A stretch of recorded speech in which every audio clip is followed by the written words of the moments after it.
نیست ما بیواره بچه های خونه میگیرن نمیگیرن. ما شکر میکنیم که همه مردکای زندار ما را دویم زن بگیرن. الحمدلله میگه قربقه شو داره آورو داره.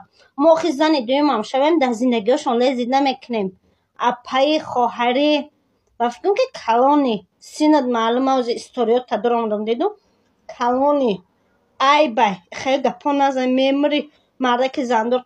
آخه ما مردک زندار قطعی گشتیم و فکرم که ما رو حال نبرده یگان بلا نکرده یگان که هم خیلی گپ زدیم خیلی نغز دیم زندگی آدم نغز دیده خیلی بچه گپ زدیم استوریا ما رو براورده. مثال همین مرا بسیار گلیچ کاده می نویسن خیلی استوریا تنقل که ایشو جدا شدگی قطعی یگان که زد نشین دارینن. من خواستم استوریا من نقل کردم یگان کاری خطا کردم.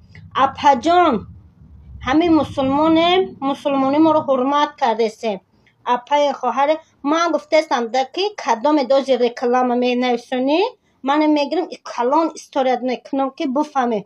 اپا اگر ما رنگ ما تم حیات زندگی در بسوز با میفهمی. ما همو بچه را اروی چی جو داشتم اروی که پیش من اومد در زنش زنگ زد که من قطعی باخچانتم. او زنک مرا زنگ زد گریه کرد که من 3 تا فرزند دارم. اروی 3 فرزندش من نخواستم اون خونه کلید شوه ای او جدا شدم. ما یگان شو یگان شما رو نکشدیم نگرفتیم یا قطعی شوی شما یگان شما ادنشنی نکردیم فهمیدین. اپا التماس گپتا خوشرو بنویس خوشرو حرمتت میکنم حرمت کن. با بعض امی زنکای گپ میزنم که ما زنک شو داره خیلی آخه شما خودتون اگر نشکن ایک پشتون بگنه و 100 تا مرد که زندار قطعی گپ میزنه وقتی افیر میدونه یا تیک توک میدونه خودتون با من نمیگیره.